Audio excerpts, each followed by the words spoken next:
اور پھر ہر تکلیف کا آخری حل سجدہ ہی ہوتا ہے۔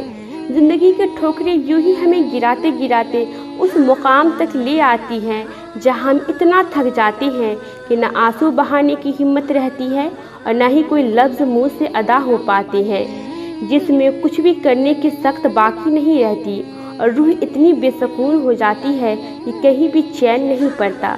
عجیب سی کیفیات ہمارے روبرو آ کر کھڑی ہو جاتی ہے، پھر ہم اس بے سکونی کو سمیٹ کر اللہ کے جانب بھاگے چلے جاتی ہیں۔ پھر ہم نہ ضد کرتی ہیں اور نہ ہی کوئی شکوہ کرتی ہیں۔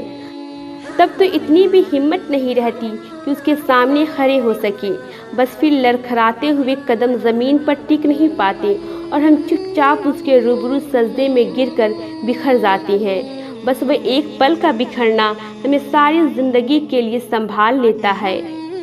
پھر اللہ یہ سوال نہیں کرتا کہ یہ تمہارا پہلا سجدہ ہے یا دوسرا، پھر تو بس وہ ان کرسیوں کو یوں سمیٹ لیتا ہے کہ اس کے بعد درد کا کوئی سجدہ باقی ہی نہیں رہتا۔ جب وہ زمین کے 7ویں تہہ میں رہنے والی چیونٹی کو رزق دے سکتا ہے اور سمندر کے آخری حصے میں رہنے والی مچھلی سے باخبر رہ سکتا ہے، تو تم نے سوچ بھی کیسے لیا کہ وہ تمہاری دعا نہیں سنے گا؟